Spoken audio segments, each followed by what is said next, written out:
What about LeBron James? Is he man. looking like he retiring? I hope so. Yes. Please. LeBron's old, bro. I mean, he is a specimen, a legend, a goated. But damn, dog, like you go home.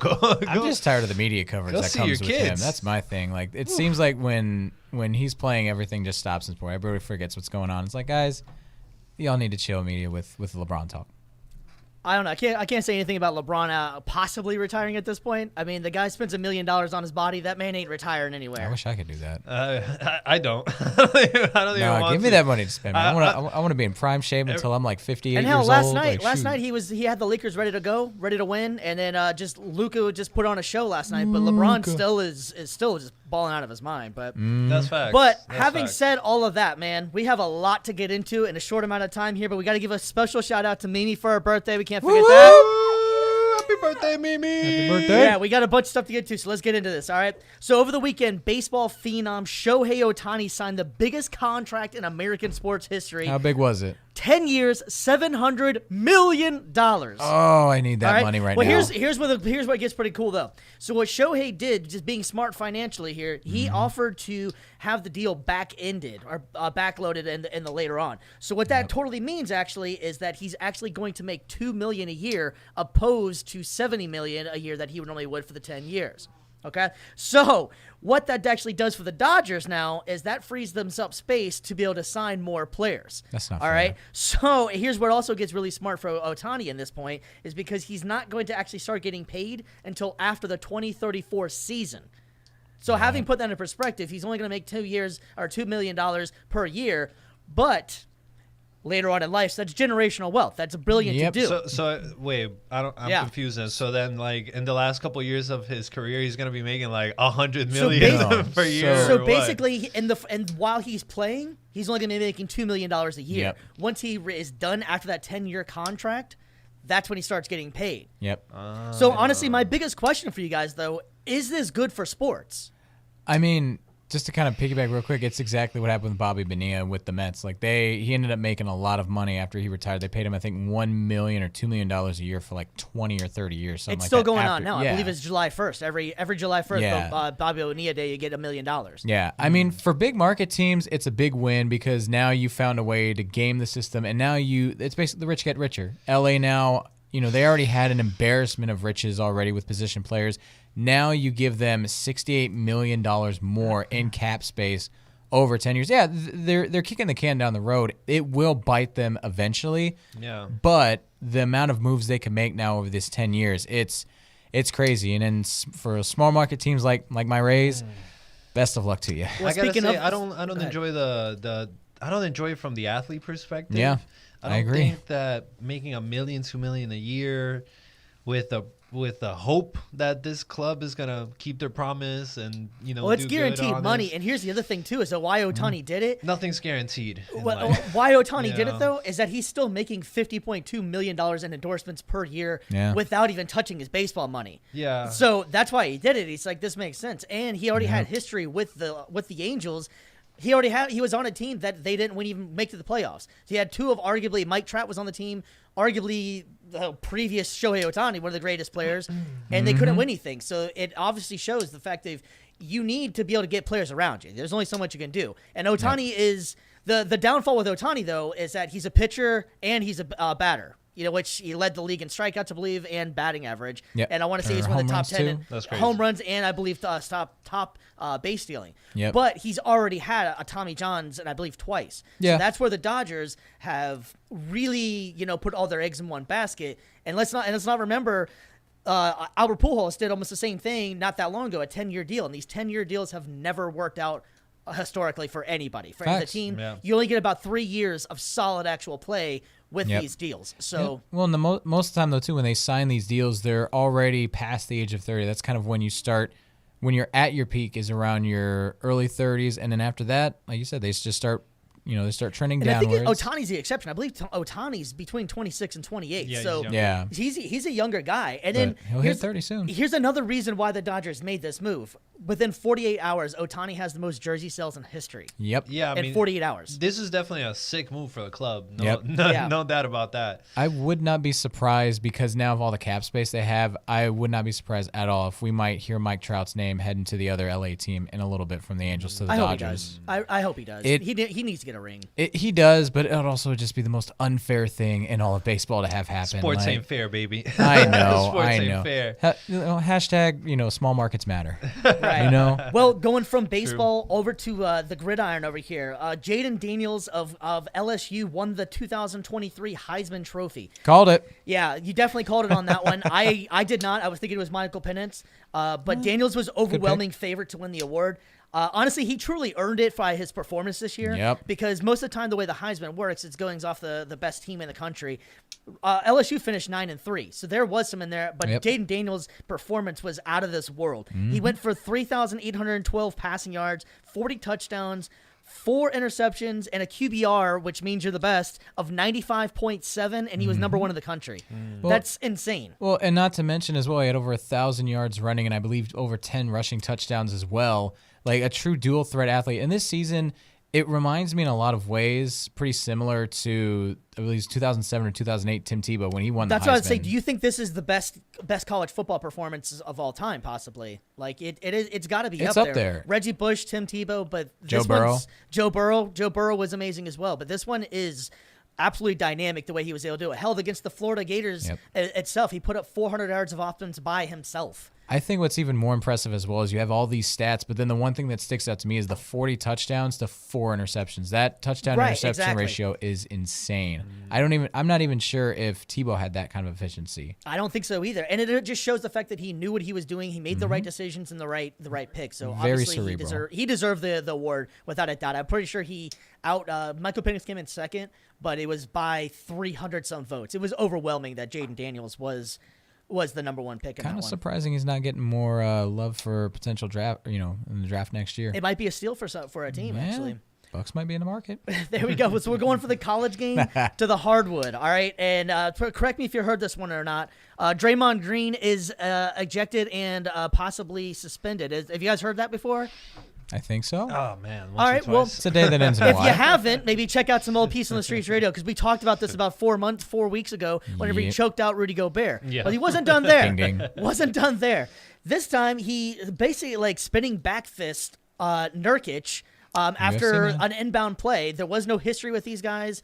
And Draymond was quoted saying, I tried to sell the fouls with my hands, and I am sorry. So Right. Right, and so it just hot off the presses about 2 hours ago or so, the NBA is actually suspending him indefinitely. Oh, damn. Now, indefinitely means a whole lot of different things. Yep. You know, that could be 60 days or 60 Forever. games, Yeah. forever.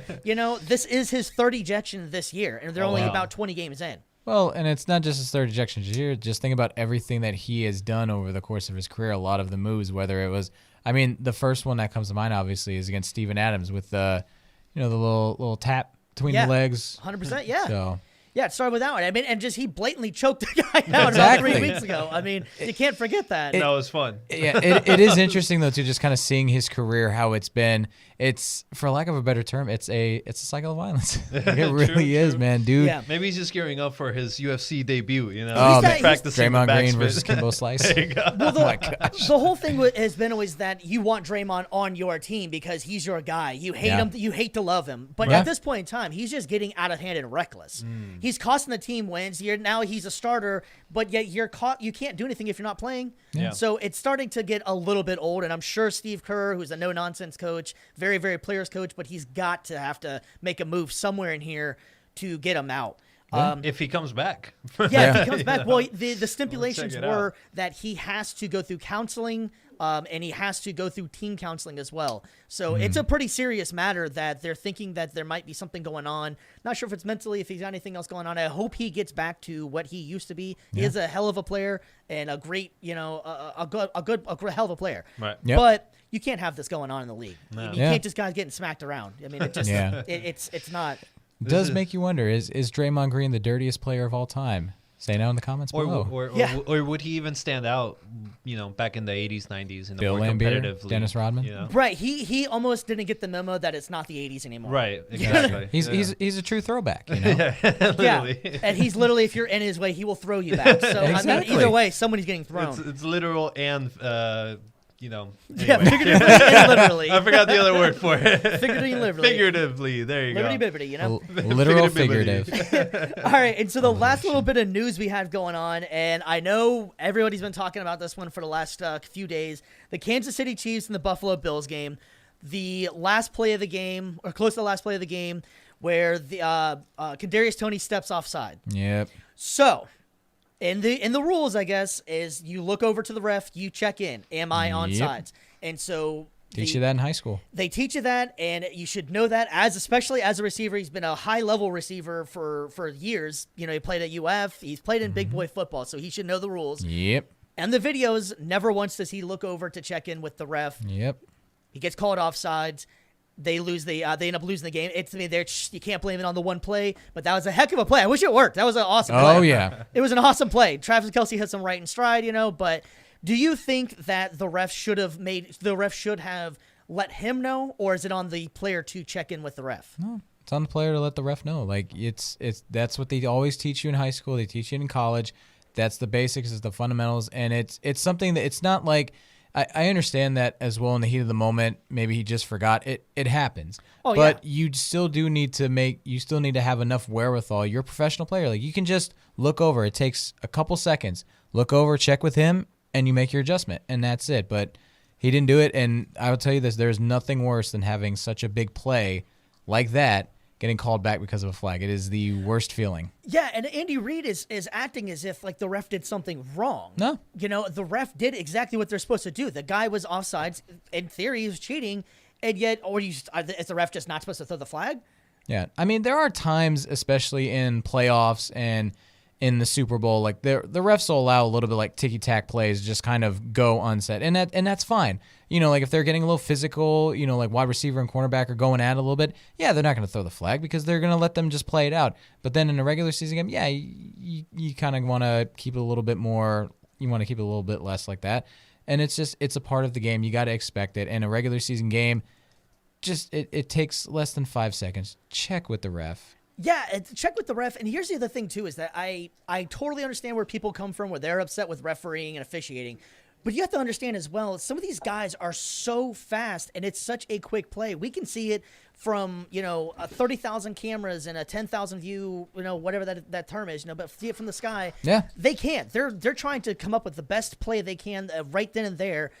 These guys are literally running 23, 24 miles an hour. Like it's not like they're slow people or something. So like sometimes I think the refs try their best. Now they definitely mess up. Don't give me. I am not definitely a pro ref at the moment, but at some point in time, you gotta kind of give them a little bit of a break. And sometimes, like, how are you supposed to make some of these judgment calls? And let's face it, he broke the rules.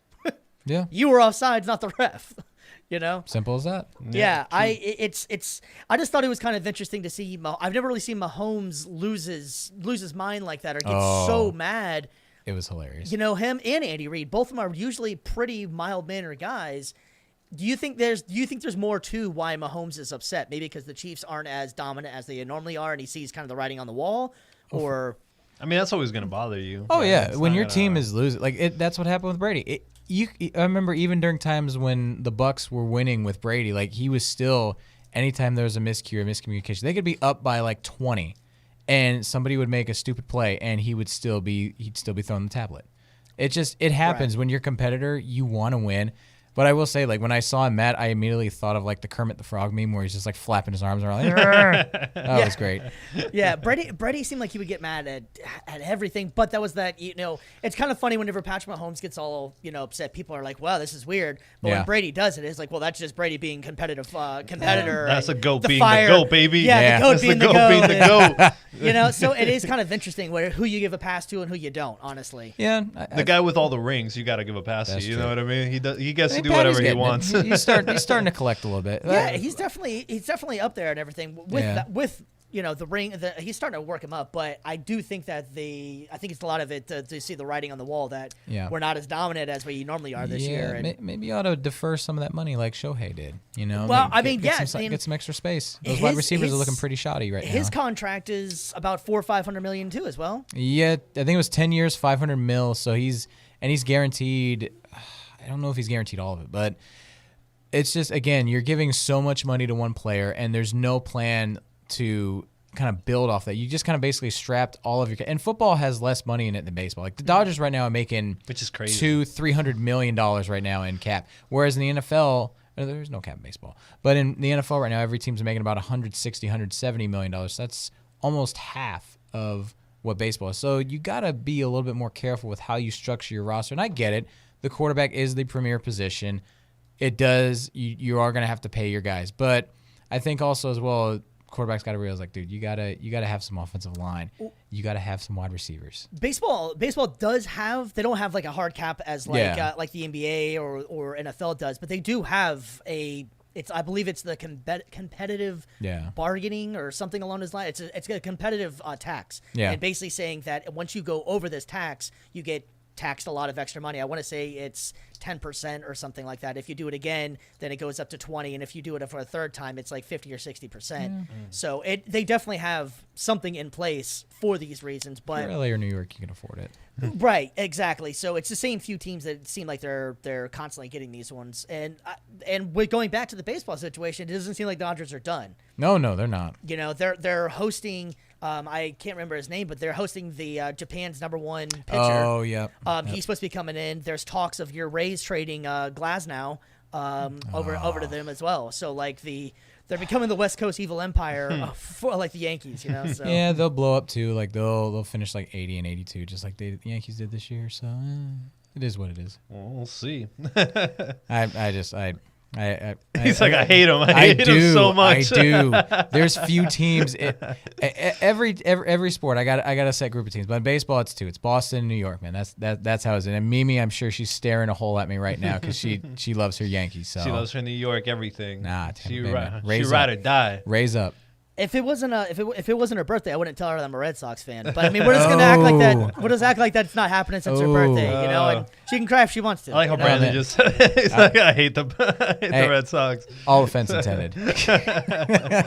I mean, but that's a rivalry for you, it wouldn't be fun, it wouldn't be entertaining if there wasn't that hatred between the teams. If you couldn't talk smack, then is it even a rivalry? Exactly. It's not even worth it. Mm-hmm. No, yeah, exactly. I totally agree on that. And it is. I do feel bad for the small market teams when they come to those situations, like especially Tampa Bay that, they do everything right. They make the playoffs. They play the game the right way, but yet they're still never getting attendance in there. And if they did get attendance, it's Yankees, Red Sox fans. It's, everybody else here to see the other team and not them. Yeah. It's a shame. I do feel bad for it, but I'm part of the cause. Yeah. I mean, at the end of the day, though, each team, you got to find some way, whether you're big market, small market, you got to find a way to bring fans in.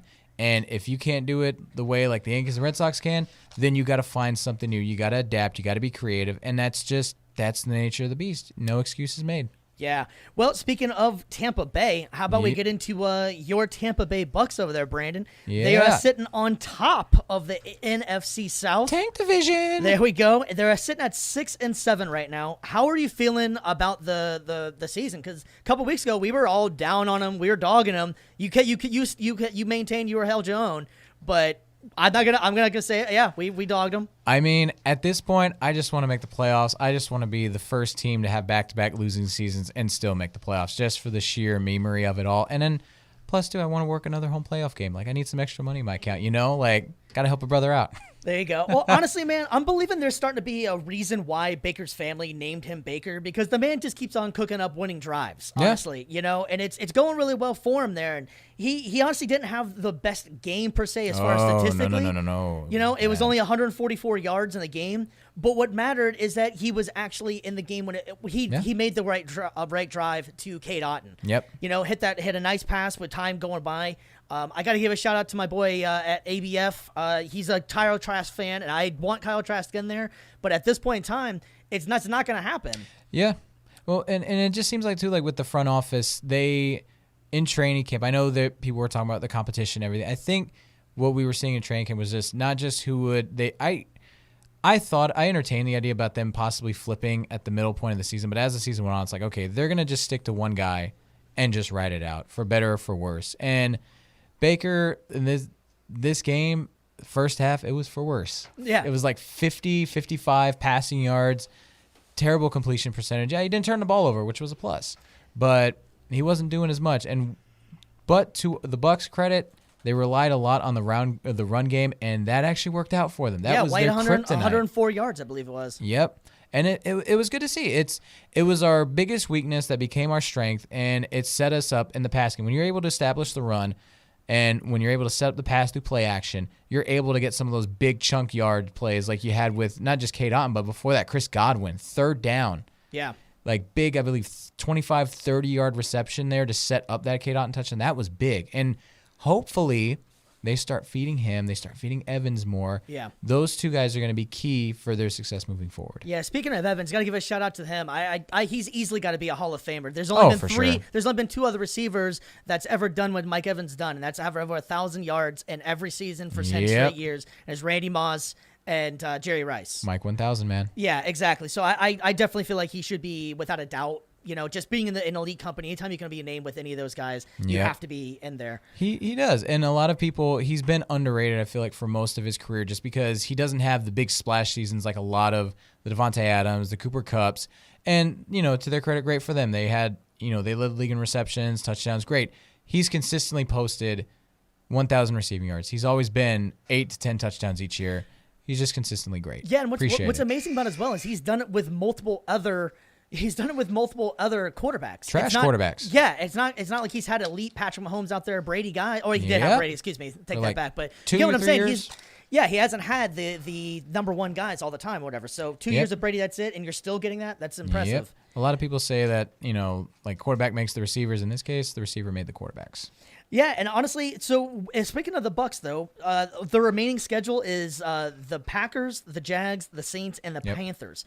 I could see them winning 2 out of that 4, at least for sure. Oh yeah, the Packers just got out, just end up on Monday night playing. Yeah. So they look up and down. They decent team actually. So it's hard to tell what you're going to get each week. Mm-hmm. But out of those games, I really do think that they're going to end up winning the division. Yeah, I mean the way it's shaken out, like if they sweep the rest of their South games, they've won. They've got the division locked. Green Bay, they've been kind of iffy this year. Like they've been kind of tough to call for me. Jacksonville could be a good chance for us to get a kind of like an upset win just because of the way they played, especially with Lawrence against the Browns. Yeah. So if they can find some way to put pressure on Lawrence during that game, that would be huge. Well, honestly, that's a great segue because that's exactly what I was about to talk about here. Yeah. Is we have 2 other Florida teams that did play this week and not necessarily the same results. So we had the Dolphins losing in a surprise, and we also had the Jags losing. Yeah. Who are you more concerned about going forward? There's only 4 games left, so who are you more concerned about? Oh, Jacksonville, because your quarterback. When I saw the Lawrence injury, that was terrible to see. And then when I heard that he was coming out the next week and playing, I was happy because I was like, oh, maybe it's not as bad as it was. But then watching that game, you could tell his mobility was limited. He wasn't able to do as much as he is used to doing. So, when your quarterback is basically going off of limited mobility, that to me just screams big red flag right there. Yeah. So. Well, I'm not gonna lie. For me, it would be the Dolphins. Their whole MO this year has been they can't beat the good teams and they're unstoppable at home. All right. Well, guess what? The Titans, who have a rookie quarterback and don't have a winning record, came into their house and let Will Levis put up 324 yards on them. Yeah. You compared to 2 that only got 240 yards. This can't happen, all right? This was supposed to be the get-right game because the rest of your season is about to hit the toughest parts of the year. They have to play the Jets, who are number 5 in the league in passing yards, which they did beat them on Black Friday. They kind of embarrassed them, so that's one thing. But Wilson is coming off probably his best game as a pro, looking a little bit more poised at this point. They just lost to Will Levis. They have the Cowboys, who don't get her started. Don't get her started. So they got the Cowboys. They got the Cowboys coming up, who nobody wants to play at this point. I was 3 years old when they last won something. They got the Ravens coming up, and then they got the Bills, who should be fighting for that last playoff spot. Yeah. So I understand that Hill got hurt, But Tua should have this should have been Tua's time to earn his contract, and he wasn't doing it much. Yeah. They're so reliant on Tyreek Hill that it's going to be an interesting 4 weeks. I feel like the Jags or the Dolphins might not make the playoffs. See, I feel like, though, with that, I feel like their coach, McDaniel, I feel like he's a very intelligent coach. I think he'll come up with a game plan. He'll find a way to write it. And again, the amount of talent that they have, I feel like that combined with their coach will be able to help steal the ship. Whereas opposed to Jacksonville, if your quarterback's not working, man, I don't know what to tell you. Man, that is some rapid fire sports talk for you right there. I can't wait for next week. We got a whole bunch more coming up. Got a lot of good games coming up this week. Hope you have a good week. And that's Peace on the Streets Radio, everybody. Yes, sir.